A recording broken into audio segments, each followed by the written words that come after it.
kedatangan Raja Damai. Bersorak-soraklah dengan nyaring, hai putri Sion. Bersorak-soraklah, hai putri Yerusalem. Lihat, rajamu datang kepadamu, ia adil dan jaya. Ia lemah lembut dan menunggang seekor keledai. Seekor keledai yang muda, anak keledai betina. Aku akan melenyapkan kereta dari Efraim dan kuda dari Yerusalem. Musuh perang akan dilenyapkan. Ia akan memberitakan damai kepada bangsa-bangsa. Wilayah kekuasaannya akan terbentang dari laut sampai ke laut dan dari sungai Efrat sampai ke ujung-ujung bumi. Mengenai engkau, oleh karena darah perjanjianku dengan engkau, aku akan membebaskan orang-orangmu yang menjadi tahanan dari lubang yang tidak berair. Kembalilah ke kota bentengmu, hai para tahanan yang penuh harapan. Pada hari ini juga aku memberitahukan, aku akan memberi ganti kepadamu 2 kali lipat. Demikianlah firman Tuhan. Antara bacaan kita pada hari ini terambil dari Mazmur 145 ayat 1 sampai dengan 14. Kita akan membaca secara bertanggapan. Tuhan itu pengasih dan penyayang, Panjang sabar dan besar kasih setianya, Tuhan itu baik kepada semua orang. dan penuh rahmat terhadap segala yang dijadikannya. Segala yang kau jadikan itu akan bersyukur kepadamu ya Tuhan. Dan orang-orang yang kau kasih akan memuji engkau. Mereka akan mengumumkan kemuliaan kerajaan-Mu Dan akan membicarakan kekuasaan-Mu. untuk memberitahukan keperkasaan-Mu kepada anak-anak manusia. Dan memuliakan semua kerajaan-Mu. Kerajaan-Mu ialah kerajaan segala abad. Dan pemerintahan-Mu tetap melalui segala keturunan. Tuhan setia dalam segala perkataannya. Dan penuh kasih setia dalam segala perbuatannya. Tuhan itu penopang bagi semua orang yang jatuh. Dan penyerah bagi semua orang yang tertunduk. Bacaan kedua diambil dari surat Roma 7 ayat 15 sampai dengan 25. Sebab apa yang aku perbuat aku tidak tahu, karena bukan apa yang aku kehendaki yang aku perbuat, tetapi apa yang aku benci itulah yang aku perbuat. Jadi jika aku berbuat apa yang tidak aku kehendaki, aku menyetujui bahwa hukum Taurat itu baik. Kalau demikian, bukan aku lagi yang memperbuatnya, tetapi dosa yang ada di dalam aku. Sebab aku tahu bahwa di dalam aku, yaitu di dalam aku sebagai manusia, tidak ada sesuatu yang baik. Sebab kehendak memang ada di dalam aku, tetapi bukan hal berbuat apa yang baik. Sebab bukan apa yang aku kehendaki, yaitu yang baik yang aku perbuat, melainkan apa yang tidak aku kehendaki, yaitu yang jahat yang aku perbuat. Jadi jika aku berbuat apa yang tidak aku kehendaki, maka bukan lagi aku yang memperbuatnya, tetapi dosa yang diam di dalam aku. Demikianlah aku dapati hukum ini, jika aku menghendaki berbuat apa yang baik, yang jahat itu ada padaku. Sebab di dalam batinku aku suka akan hukum Allah, tetapi di dalam anggota-anggota tubuhku aku melihat hukum lain yang berjuang melawan hukum akal budiku dan membuat aku menjadi tawanan hukum dosa yang ada di dalam anggota-anggota tubuhku. Aku manusia celaka. Siapakah yang akan melepaskan aku dari hukum maut ini? Syukur kepada Allah oleh Yesus Kristus Tuhan kita. Demikianlah firman Tuhan. Syukur kepada Allah. Injil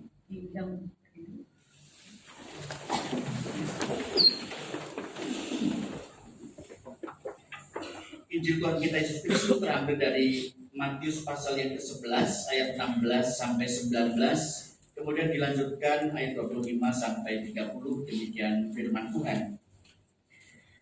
Dengan apakah akan kuumpamakan orang-orang zaman ini? Mereka seumpama anak-anak yang duduk di pasar dan berseru kepada teman-temannya, kami meniup seruling bagimu, tetapi kamu tidak menari. Kami menyanyikan kidung duka, tetapi kamu tidak berkabung. Sebab Yohanes datang, ia tidak makan, tidak minum, dan mereka berkata, ia kerasukan setan. Kemudian anak Allah datang, ia makan dan minum, dan mereka berkata, lihatlah, ia seorang pelahap dan peminum, sahabat pemungut cukai dan orang berdosa. Namun hikmat itu dibenarkan oleh apa yang dikerjakannya. Ayat 25 sampai 30. Pada waktu itu berkatalah Yesus, "Aku bersyukur kepadamu Bapa, Tuhan langit dan bumi, karena semuanya itu engkau sembunyikan bagi orang bijak dan orang pandai, tetapi engkau nyatakan kepada orang kecil. Ya Bapa, itulah yang berkenan kepadamu. Semua telah kau serahkan kepadaku oleh Bapakku, dan tidak seorang pun mengenal anak selain Bapa, dan tidak seorang pun mengenal Bapa selain anak, dan orang yang kepadanya anak itu berkenan menyingkapkannya.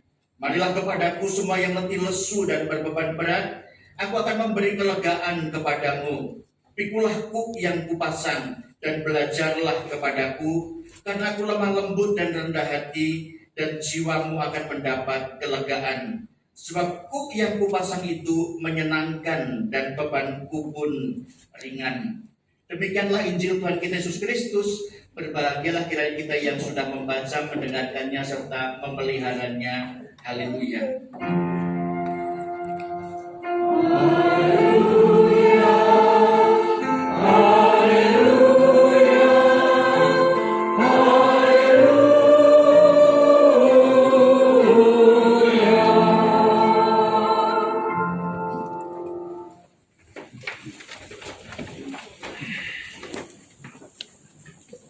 Salam, selamat pagi Bapak Ibu saudara. Bagaimana kabar Bapak Ibu?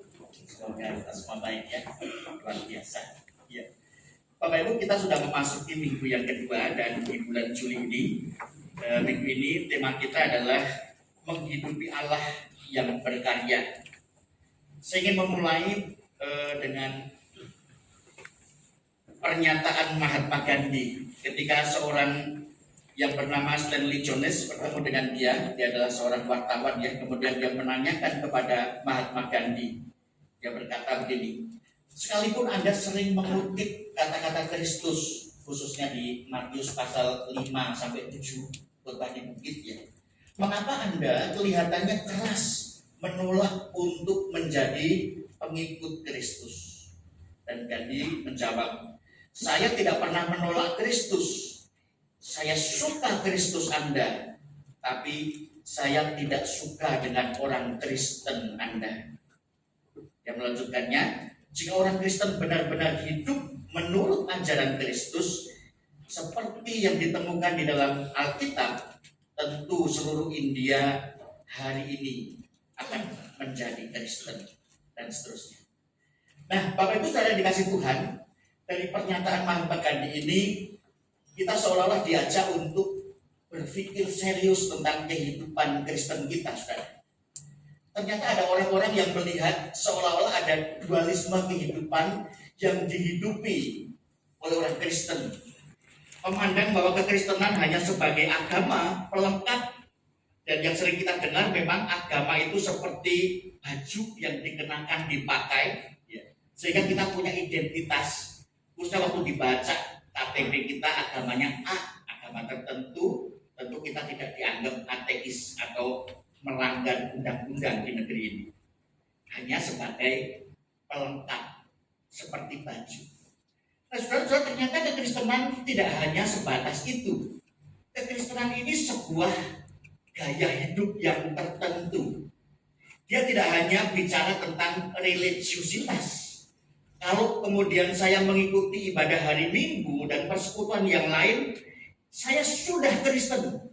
Kalau saya sudah dibaptis, saya sudah Kristen. Bahkan saya sudah punya buku keanggotaan gereja. Tidak salah saudara, tapi juga tidak sepenuhnya benar.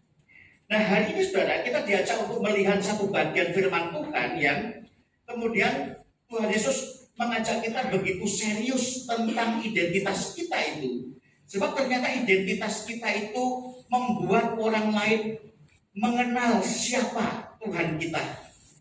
Menghidupi Allah yang berkarya itu bukan hanya sekedar menyaksikan betapa hebatnya Allah kita, Allah yang hidup, tetapi juga menyaksikan kepada orang lain betapa Allah yang hidup itu juga Allah yang berkuasa mengubahkan kehidupan kita. Kita tidak hanya berpakaian Kristen, Tetapi kita memang menjalani kehidupan Kristen yang tertentu itu. Nah, saudara-saudara yang dikasih Tuhan, kalau begitu dari 3 bacaan tadi itu ya, paling tidak kita belajar 3 hal. Yang pertama, saudara, kalau kita memperhatikan bacaan kita yang pertama tadi ya, di dalam Zakaria pasal 9, khususnya ayat yang ke-9, di sana dikatakan bersorak-soraklah dengan nyaring, hai putri Sion, bersorak-soraklah hai putri Yerusalem. Lihat rajamu datang kepadamu, ia adil dan jaya, ia lemah lembut dan menunggang seekor keledai muda, anak keledai betina. Saudara-saudara, Zakaria ini hidup kira-kira 553 tahun sebelum Kristus. Dan dia hidup pada waktu orang-orang Israel telah pulang dari pembuangan ke Babel 70 tahun. Jadi situasi keadaan di Yerusalem, di Israel waktu itu, keadaannya adalah keadaan yang begitu memprihatinkan. Tembok-tembok Yerusalem sudah runtuh. Apa yang menjadi kebanggaan bagi bangsa Israel bahwa mereka adalah bangsa yang disertai oleh Allah yang hidup, dengan kehadiran bait Allah sudah diruntuhkan. Jadi tidak ada lagi sesuatu yang bisa membuat mereka bangga. Mereka justru menjadi objek dari ledekan orang-orang atau bangsa-bangsa di sekitarnya. Saudara-saudara, kalau zaman itu ya, di Perjanjian Lama, ketika ada bangsa lain itu menaklukkan sesama bangsanya, itu bangsa yang lainnya, itu bukan hanya peperangan soal perebutan wilayah, bukan, tetapi juga bicara soal identitas dan kebanggaan. Ini juga sebenarnya persaingan siapa Tuhan, tanda kutip, dewa yang hebat di antara bangsa-bangsa itu. Dan Israel sudah mengatakan dan sudah membuktikan bahwa mereka disertai Allah yang hidup, Allah yang hebat, Allah yang membawa mereka keluar dari Mesir dan kemudian menempatkan mereka di tanah perjanjian. Tetapi kemudian mereka tidak taat kepada Tuhan dan mereka dihukum di pembuangan di Babel. Dan ketika mereka kembali, mereka itu seperti kembali ke tempat yang tidak lagi membanggakan. Kehidupan mereka sungguh-sungguh menjadi kehidupan yang menjadi olok-olokan bagi bangsa lain. Kalau dulu mereka jaya, kemudian sekarang mereka menghadapi situasi yang sebaliknya. Nah, saudara-saudara, tentu keadaan ini tidak mudah bagi Zakaria, bagi orang-orang yang pulang kembali. Mereka harus menanggung malu, bahkan menanggung derita, menanggung banyak sekali kesusahan dari orang-orang lain, bangsa-bangsa lain. Nah, saudara-saudara, di situasi seperti ini, justru Zakaria memuji Allahnya. Bahkan dalam pujian itu nampaklah Allah menyatakan diri kepadanya lewat nubuatan. Nanti akan ada seorang raja bagimu. Raja itu dia akan berkuasa, dia akan menunggang kuda, bukan menunggang kuda tapi menunggang keledai. Raja itu akan memberikan damai sejahtera. Nah, saudara, ini bicara tentang pengharapan ilahi. Ini bicara tentang pengharapan kekal. Ini bicara tentang sesuatu yang dipercaya, yang diletakkan di dalam pribadi Allah. Itu juga membuat kita bisa melihat bukan hanya di situasi saat ini, tetapi kita bisa menembus kepada sesuatu yang kekal, yang dirancangkan Allah bagi kehidupan kita. Waktu itu Zakaria kemudian menyampaikan kepada seluruh umat, hai umat Israel, ya, jangan bersedih, jangan merasa malu, karena kita punya Allah yang hidup, Allah yang nanti akan memberikan kepada kita seorang raja, Mesias, yang kemudian seluruh keberadaan pribadinya itu dinyatakan. Dan bahkan dia mengajak umat Israel untuk mari bersorak-soraklah dengan nyaring. Ini membuktikan juga, mari kita bersaksi kepada bangsa lain. Kita pulang, memang situasinya tidak mengenakan, situasinya tidak menyenangkan. Kita melihat ada banyak bangunan yang sudah diruntuhkan, tetapi pada waktunya nanti dan digenapi oleh Tuhan, 500 tahun kemudian Kristus datang. Kristus memerintah sebagai raja bukan dengan kekuasaan duniawi, tetapi pemerintahannya bertahta di dalam setiap hati orang percaya, dan pemerintahannya itu kekal sampai selama-lamanya. Saudara-saudara, betapa luar biasanya pengharapan di dalam Tuhan itu. Pengharapan beda dengan keinginan, saudara. Pengharapan itu kita letakkan pada Allah yang kekal, yang melintasi zaman, yang menyatakan apa yang sudah Dia buat di masa lalu, membuat pengalaman itu real dalam kehidupan seseorang yang percaya, tetapi juga yang menjamin janjinya di masa yang akan datang. Dia seringkali berkata, namaku, kehadiranku, tidak menyatakan bahwa apa yang dirancangkan bagi kehidupan orang percaya itu bukan sesuatu yang mentosan, sesuatu yang pasti akan digenapi. Justru tentu ada bedanya, sebab pengharapan itu lahir dari sebuah iman. Kita yakin kita punya Allah yang melintasi segala masa dan waktu. Kita yakin hidup kita ada di dalam tangan. Yang kedua juga didasarkan pada firman Tuhan. Alkitab bukan hanya buku tulisan sejarah yang bisa membuat kita tahu siapa Tuhan kita, tapi Alkitab juga adalah penyataan Allah secara tertulis. Apa yang menjadi keinginan dan isi hatinya kita ketahui di dalam keseluruhan kisah yang dinyatakan di dalam Alkitab. Kenapa kita punya pengharapan? Karena saya punya firman Tuhan. Saya menghidupinya. Maka saya tidak akan goyah meskipun situasi tidak seperti yang sedang diharapkan, yang sedang diinginkan. Dan pengharapan itu juga berkait dengan kehendak Tuhan. Kita sedang meyakini sesuatu yang dikehendaki Tuhan, dan Tuhan tidak pernah gagal dalam kehendaknya. Maka kita punya pengharapan yang teguh. Kalau keinginan biasanya hanya sifatnya pribadi dan sementara, dan kita letakkan kepada sesuatu yang juga sementara. Nggak salah saudara punya keinginan sesuatu yang baik, karena keinginan itu juga mendorong kita untuk meraih apa yang kita ingin. Tetapi meletakkan yang sementara, terus sayang sekali saudara, karena nanti dalam titik tertentu setelah kita mendapatkannya menjadi biasa saja. Ya kan? Misalnya dulu waktu masih pacaran ya, waduh rasanya menggebu-gebu, lalu pengen diajak menikah. Setelah mau menikah jadi istri, kalau kemudian kita tidak punya pengharapan yang kekal, saudara, akan banyak yang berubah. Kenapa pasangan-pasangan kemudian, terusnya waktu ini ya, banyak mereka yang bergumul dengan masing-masing pasangannya. Enggak sama waktu seperti pacaran, Pak, sudah berubah dan sebagainya.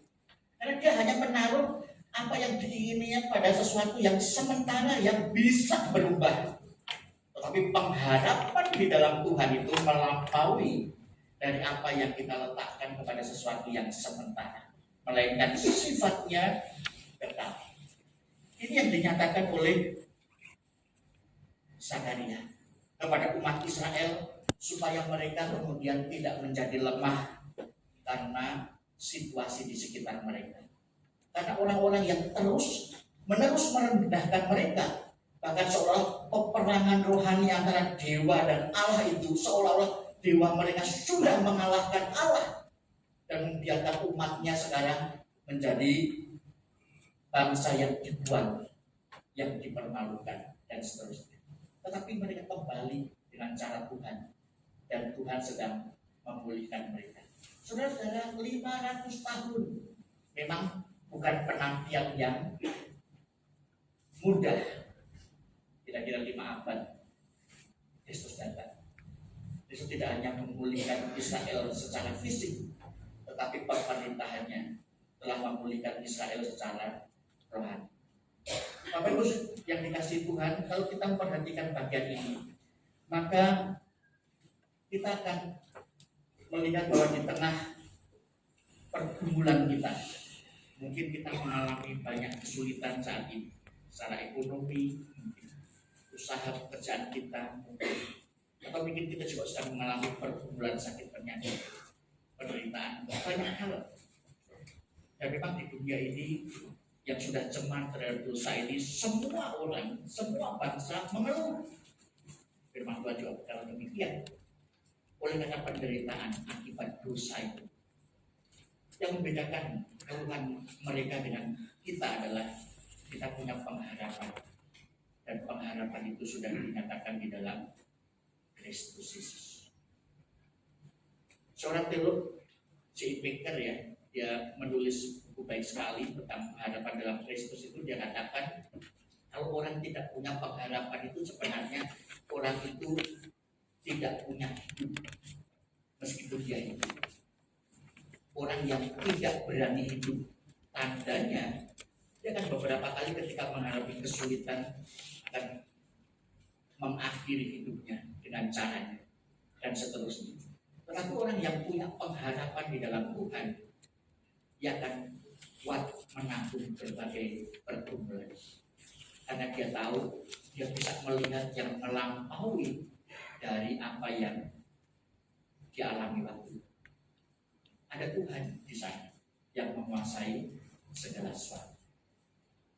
Jadi tidak ada orang yang mau hidup dan dapat hidup tanpa pengharapan.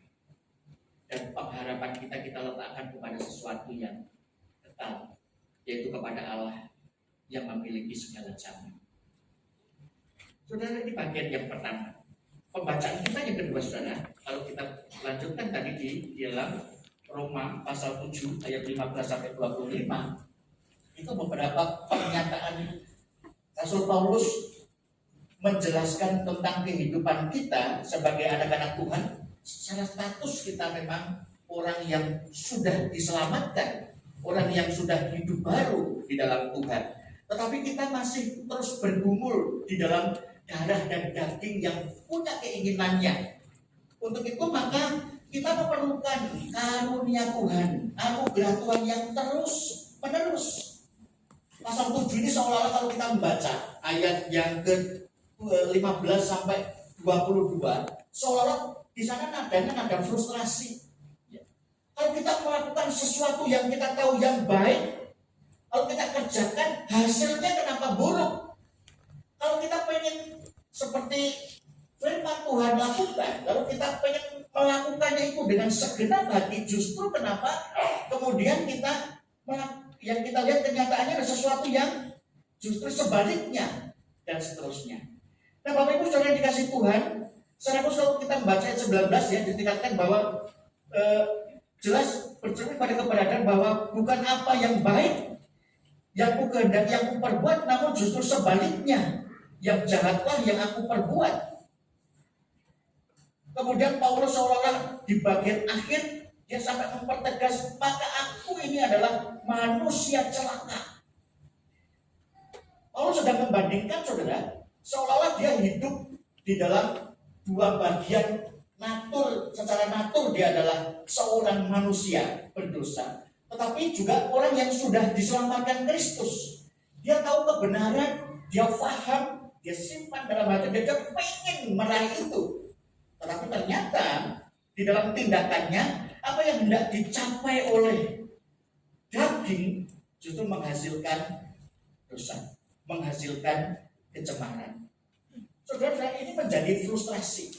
Cuman ketika kita membaca ayat 24 dan 25 di sana, syukur kepada Allah di dalam Kristus Yesus. Jadi kalau kita kemudian bisa menghidupi sesuatu yang dikehendaki Tuhan, itu oleh karena anugerah Tuhan melalui Yesus Kristus. Sepenuhnya apa yang menjadi tuntutan Allah oleh kesempurnaan, karena Taurat itu sudah disempurnakan dan sudah dilakukan di dalam Kristus. Di luar Kristus tidak ada seorang pun, sesuci apapun orang itu, tidak akan mencapai tuntutan dari hukum Taurat yang sempurna. Dan kita sendiri menyadari betapa susahnya kita untuk menguasai hawa nafsu dan kedagingan itu, saudara. Nah, kalau kita hanya mengandalkan kekudusan kita, kehidupan rohani kita kepada yang sementara ini, yang tubuh ini, maka kita tidak akan memperolehnya. Kita masuk dalam kategori manusia celaka. Tetapi kita bersyukur anugerah Tuhan itu diberikan kepada kita. Kristus sudah memenuhi seluruh tuntutan Taurat, dan Kristus juga sudah mengcover kita, menutup kita, sehingga ketika kita melakukan kehendak Tuhan, meskipun tidak sempurna, Allah melihat Kristus yang ada di dalam kehidupan kita. Saudara-saudara, kadang-kala kita melihat seolah-olah apa yang menjadi tuntutan Tuhan yang sempurna ini kita bisa bandingkan dengan tindakan kita berbuat baik. Sementara kalau kita memperhatikan, ternyata Tuhan tidak hanya memandang hasil dari karya kita yang melakukan perbuatan baik itu, tetapi juga Dia melihat hati dan motivasi kita. Dan sedikit saja kemudian menyimpang dari apa yang sudah ditentukan Allah, itu adalah dosa. Tuhan tidak pernah membeda-bedakan ada dosa kecil, dosa besar. Dosa itu bukan hanya waktu kita melakukan perbuatan, kalau perbuatan itu kemudian diketahui orang dan baru menjadi dosa, nggak begitu, saudara.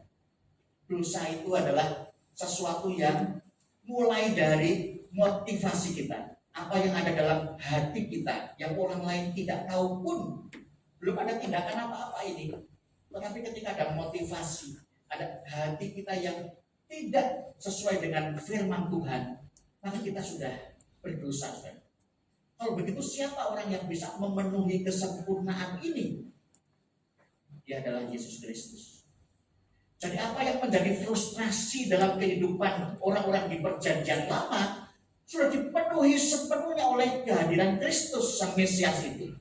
Dia memenuhi seluruh tuntutan hukum Taurat dan Dia menyempurnakan seluruh kehendak Allah, sehingga manusia itu bisa berkata, saya bisa memenuhi tuntutan Tuhan karena anugerah di dalam Yesus Kristus. Di luar itu tidak bisa. Ada seorang teolog, saudara, di abad pertama, yaitu Origenes namanya. Dia hidup kira-kira abad pertama tahun 185 kira-kira. Tahun ini. Lalu dia seorang yang begitu saleh dalam kehidupannya. Dia tahu bahwa Tuhan punya tuntutan yang sempurna, maka dia mengkondisikan untuk hidup benar di hadapan Tuhan dan di hadapan manusia.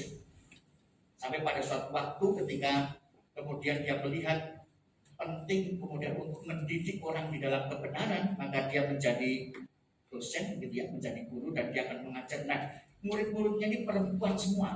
Nah, ketika dia lihat, kok murid-muridku perempuan, bahaya ini. Sayanya bisa bahaya, karena dia juga tidak punya istri, tidak punya keluarga.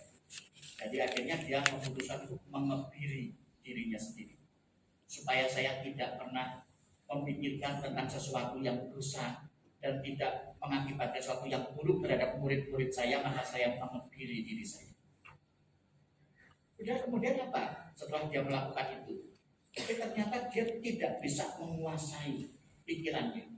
Terlintas dalam satu waktu juga ada pikiran-pikiran yang mengingini orang lain. Dia tertarik kepada yang lain, lalu secara fisik juga mengingininya. Meskipun dia secara anatomi sudah menghilangkan apa yang menurut dia itu penyebab dosa, tetapi dia baru tahu bahwa penyebab dosa bukan karena ada alat yang bisa membawa kita berdosa dalam tubuh, tapi dimulai dari keinginan, dari motivasi, itu sudah mencemarkannya. Dan kemudian dia baru sadar bahwa hanya Kristus, hanya Tuhan, dan hanya di dalam anugerah saja, maka dia bisa memenuhi tuntutan Allah yang sempurna. Saudara-saudara, saya tidak jangan berpikir begini, saudara. Kalau begitu jadi orang itu ya seadanya, saya nggak begitu, saudara. Bukan, kalau saya begini, jangan kita beranggapan kalau saya puasa ini 1 bulan mau puasa penuh bagi Tuhan, baik, sangat baik. Saya juga akan memuji kalau ada orang yang mau berkomitmen seperti itu. Tapi jangan pernah berpikir puasa kita itu bisa menggantikan anugerah Allah di dalam Kristus Yesus.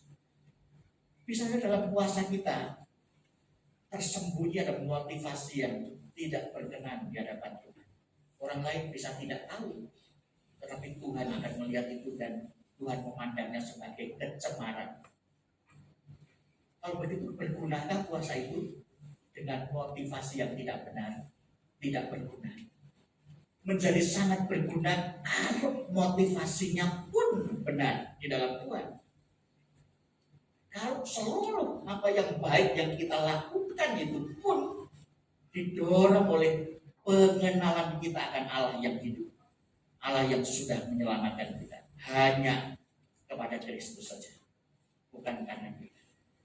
Tetapi saudara, kalau kita mau jujur, apakah kita bisa menjaga motivasi hati kita, sesuatu yang benar-benar selalu satu rel dengan apa yang dikehendaki Allah?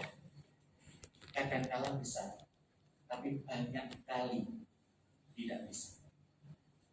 Paulus yang adalah seorang rasul aja, levelnya rasul. Dia berkata, frustrasi kalau aku memandang keselamatan itu pada apa yang aku perbuat oleh tangan dan seluruh karyaku. Frustrasi, aku tidak mendapatkannya di sana. Tetapi ketika aku meletakkannya itu di dalam anugerah Tuhan, Allah menganugerahkan Yesus Kristus yang memenuhi seluruh tuntutan Allah, tuntutan Taurat itu, dan aku memandang Kristus yang mengcover hidupku, maka tidak ada yang mustahil Tuhan kerjakan. Kadang-kadang kita juga frustrasi kalau kita tahu firman Tuhan, kita harus mengampuni orang yang bersalah kepada kita. Berapa kali? Sama seperti pertanyaan para muridnya. 3 kali. Manusiawi natur, manusia masih bisa. Bagaimana kalau 7 kali? Kalau 70 kali, 7 kali, dan seterusnya. Hanya dengan anugerah Tuhan. Kita benar-benar bisa mengalami Tuhan, mengalami Allah yang hadir kalau kita hidup hari ke sehari itu di dalam anugerah Kristus. Bukan karena usaha dan upaya kita sendiri. Usaha dan upaya kita hanya akan membawa kita frustrasi. Lalu kita bilang, saya tidak mampu, saya tidak bisa. Ya, saya tak apa adanya saja. Tidak, saudara. Kita juga diminta oleh Tuhan tidak apa adanya, tidak seadanya. Tapi kita diminta Tuhan untuk mari di dalam Kristus. Mari juga seperti Kristus yang sudah lakukan itu juga yang kita terus kejar. Kata Paulus, siapa tahu aku dapat menangkap Yesus Kristus menjadi hidupku. Kalau tidak pun Dia yang akan menangkap aku sehingga aku diselamatkan. Kita tidak akan kehilangan anugerah. Bapak Ibu Saudara yang dikasih Tuhan, ketika kita meyakini bahwa kita sudah hidup di dalam Allah, kita hidup di dalam Tuhan, maka kita perlu bahwa hidup kita itu juga adalah hidup di mana pengharapan kita letakkan kepada yang kekal, tetapi juga hari-hari kehidupan kita itu kita hidupi di dalam anugerah Tuhan. Dan bacaan yang ketiga di dalam Injil Matius pasal yang ke-11 di sana, saudara, mengajak kita untuk melihat satu nilai, yaitu bagaimana ketika hidup kita itu pun perlu untuk merespon panggilan Tuhan. Hidup kita memang bukan hanya untuk kita sendiri, tapi hidup kita bagi dan untuk memuliakan Dia. Saudara, kalau kita perhatikan ayat yang ke-27, semua telah diserahkan kepadaku oleh Bapakku, dan tidak seorang pun mengenal anak selain Bapa, dan tidak seorang pun mengenal Bapa selain anak, dan orang yang kepadanya anak itu berkenan menyatakannya. Kita mungkin mengenal Allah hanya di dalam Kristus. Kita akan tahu isi hati Tuhan ketika kita juga bergerak di dalam Tuhan. Kita akan ngerti isi hatinya ketika kita juga masuk dalam karyanya, sehingga kita akan mengalami Dia. Kita akan tahu bahwa Tuhan punya kerinduan seperti ini kepada orang lain. Tuhan pengen supaya apa yang saya alami ini juga dialami oleh orang lain, dan seterusnya, saudara. Nah, pada bagian ini Tuhan Yesus sekali lagi menyatakan legitimasinya bahwa ketika dia memanggil kita, itu bukan hanya panggilan yang tidak ada konsekuensinya. Panggilan ini menuntut konsekuensi, saudara. Apa konsekuensinya? Kalau kita merespon panggilan itu, maka kita diminta oleh Tuhan untuk, kalau kita tadi bacaan yang ketiga ya, untuk belajar dari Dia. Ya. Merespon Dia berarti belajar. Belajarlah kepadaku, sebab aku lemah lembut, dan seterusnya. Marilah kepadaku semua yang letih lesu dan berbeban berat, aku akan memberi kelegaan kepadamu. Pikulahku yang kupasang dan belajarlah dariku, karena aku lemah lembut dan rendah hati, dan jiwamu akan mendapat kelegaan. Di bagian yang lain, kalau kita merespon panggilan Tuhan, maka proses ini akan terjadi dalam kehidupan kita. Kita merespon panggilan itu, maka kita harus belajar dari Dia, dari Tuhan, juga belajar tentang kelemah lembutan, tentang kerendahan hati. Bahkan ketika Kristus itu yang kita kejar untuk menjadi karakter hidup kita, Dia akan memberikan kita kelegaan sama dengan kepuasan hidup. Saudara, orang berusaha untuk mengisi yang kosong dari hidupnya itu dengan di luar Tuhan. Usaha mereka untuk memuaskan atau menutupi kekosongan itu, ya, dengan kekayaan, dengan jabatan yang tinggi, dengan semua upaya manusia ini mengerjakan waktu manusia ini berkarya di dunia ya, sedang untuk mengisi sebuah lubang dalam hidupnya. Ya, ketika lubang itu diisi dengan harta yang berlimpah, diisi dengan jabatan yang paling tinggi di dunia ini, atau diisi dengan segala sesuatu yang bernilai oleh dunia ini sebagai sesuatu yang tinggi, yang agung, yang mulia, itu tidak menjadi cukup bagi manusia. Seperti lubang yang tidak ada ujungnya, saudara. Kita timbun terus tidak pernah tertutup lubang itu, kecuali lubang itu dipenuhi dengan kehadiran Kristus yang menutup lubang itu. Maka Tuhan berkata, aku akan memberikan kamu kelegaan, kepuasan hidup, sehingga kita bisa berkata, sudah cukup. Saya ingin menikmatinya.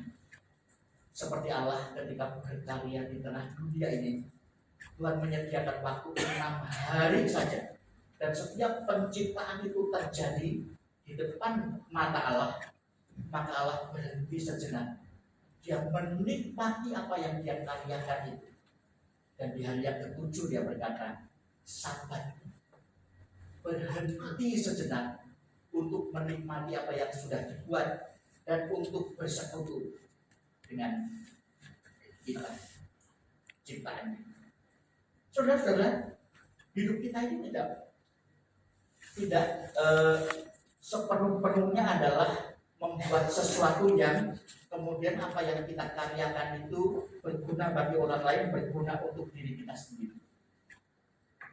Tetapi juga hidup kita itu salah satu bagiannya juga ada kepuasan kita, di mana kita mendapatkan tempat perhentian dan kita bisa mengalami perjumpaan dengan Tuhan. Kalau kita bisa berkata cukup dan bisa bersyukur. Saudara-saudara, kita sudah memulai hidup normal lagi. Tanggal 21 Juni kemarin, Juni itu pemerintah sudah mencabut pandemi menjadi endemi. Artinya kita sudah normal seperti sedia kala. Tetapi saya pikir sampai 3 tahun COVID itu pasti harusnya ada maknanya. Jangan meluap begitu saja. Kelemahan kita suka lupa sejarah. Karena kita terlalu euforia dengan saat ini, lupa masa kemarin dan tidak pernah memandang masa depan yang bisa kemungkinan terjadi lagi. Dan mungkin saja bisa lebih hebat dari COVID. Apa yang kita dapat peroleh sudah 3 tahun, rasanya setiap kegiatan kita menjadi terbatas itu. Pengalaman saya sendiri, walaupun saya juga ada beberapa kehilangan, ada pengalaman duka, tetapi juga ada pengalaman yang rasanya kalau sekarang ini mau mengembalikan kayak waktu kemarin susah, yaitu apa? Waktu dengan keluarga. Mau gak mau kita harus setiap waktu kan, waktu dia dari Juli tahun berapa nih? Wah itu pas Delta itu kita harus di rumah. Selama ini biasanya suami kemana, pulang udah malam, istri kemana, anak-anak kemana, dan kita harus barengan macam-macam ceritanya. Ada yang cerita itu, aduh ternyata suami saya rewel, mending dia dulu kerja di luar rumah kan, tapi nggak bisa. Gimana lagi? Mau nggak mau harus 24 jam barengan terus. Wah enak zaman dulu sebenarnya dia jauh. Tapi dulu pernah kita rindukan kapan sih saya ada waktu benar-benar sama pasangan. Dan Tuhan beri 3 tahun itu. Sekarang saudara, saya juga mau jujur sekarang ini. Saya mau bareng 1 hari saya sama anak, susah sekali saudara. Karena saya udah mulai remaja. Hari ini saya bilang, nanti sore ya, Bapak ada waktu boleh nggak? Saya ada rapat ya besar. Rapat ya besar. Dan kecil saya ada sama janjian sama teman. Istri juga ada pelayanan nanti sore. Sekarang ini, saya bilang dulu kita bisa ya. 3 tahun yang lalu, walaupun banyak kehilangan, tapi kita punya waktu yang luar biasa. Saya sampai beli gitar supaya bisa gitaran nyanyi-nyanyi sama keluarga saya. Kemudian juga beli yang main apa itu main. Oh, kemarin saya beli alat-alat main sama anak-anak. Sekarang ini mau begitu lagi susah banget. Susah. Nah, selain kasih Tuhan, ini proses ini mari nikmati di dalam Tuhan. Kalau kita ingin mengalami Tuhan, ternyata Tuhan menyediakan proses untuk belajar dan proses juga untuk bekerja sama dengan Dia. Wah, kita ini siapa, saudara? Tapi ternyata di dalam Kristus kita menjadi partner Allah. Tuhan tidak ingin berpartner dengan malaikat, tapi Dia mau berpartner dengan gereja, dengan saya dan saudara, untuk menyatakan anugerah Tuhan. Jadi respon, kalau respon kita mengenal Dia, kita pasti akan merespon dan mau masuk dalam proses. Tapi kalau kita kemudian responnya menolak Dia, konsekuensinya memang kita tidak akan mendapatkan apa-apa. Sebentar lagi kegiatan gereja kan banyak hiruk pikuk. Jangan sampai itu hanya menjadi rutinitas yang membuat kita capek, kelelahan, dan ujung-ujungnya ribut satu sama yang lain. Tapi mari kita isi di dalam Tuhan. Tuhan menjadi prioritas utama. Karya apapun itu bukan karena motivasi dan keinginan kita ingin mewujudkan sesuatu, tapi karena Tuhan yang berkehendak. Bebannya ringan saudara kalau begitu. Jadi kalau ada program yang tidak tercapai, kita akan tenang saja. Oh, itu kan pekerjaan Tuhan. Memang belum waktunya sekarang. Kalau harus sekarang, pasti program Anda, bukan programnya Tuhan. Tuhan punya timingnya sendiri. Mari berproses. Allah ingin dikenali, Allah tidak hanya pribadi yang ditakuti karena Dia berkuasa, tapi Dia juga pribadi yang benar-benar friendly, yang mau bersahabat. Di dalam Kristus Dia menyatakan Dia ingin bersahabat dengan kita. Mari alami proses ini, sebab Tuhan menghendaki kita juga mengalami hal yang sama. 3 pertanyaan saudara untuk menolong kita berkomitmen kepada Tuhan. Yang pertama, apakah kehidupan kita saat ini sudah dipenuhi dengan harapan kekal, atau kita sedang mengerjakan keinginan kita?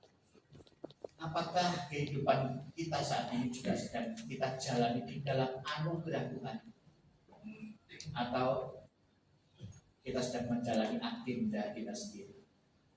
Yang ketiga, apakah kita merespon panggilan Tuhan melewati prosesnya Tuhan dengan setia, atau sebaliknya menolak panggilan Tuhan. Di luar sana ada banyak Mahatma Gandhi yang sedang ingin mendapatkan jawaban dari kehidupan kita. Amin. Mari kita berdoa.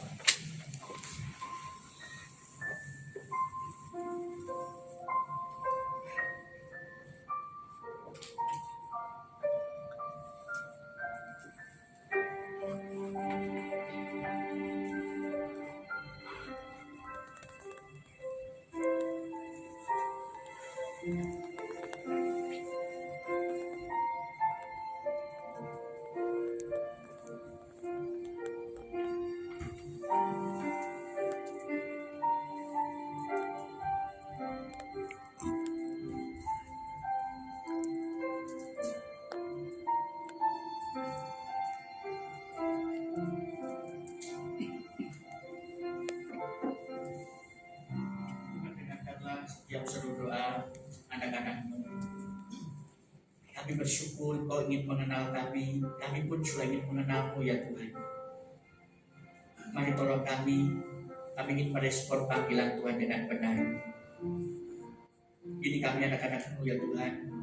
Jadikanlah kami menjadi kitab yang terbuka supaya orang lain membaca dan memuliakan Engkau. Di dalam nama Tuhan Yesus kami berdoa. Amin.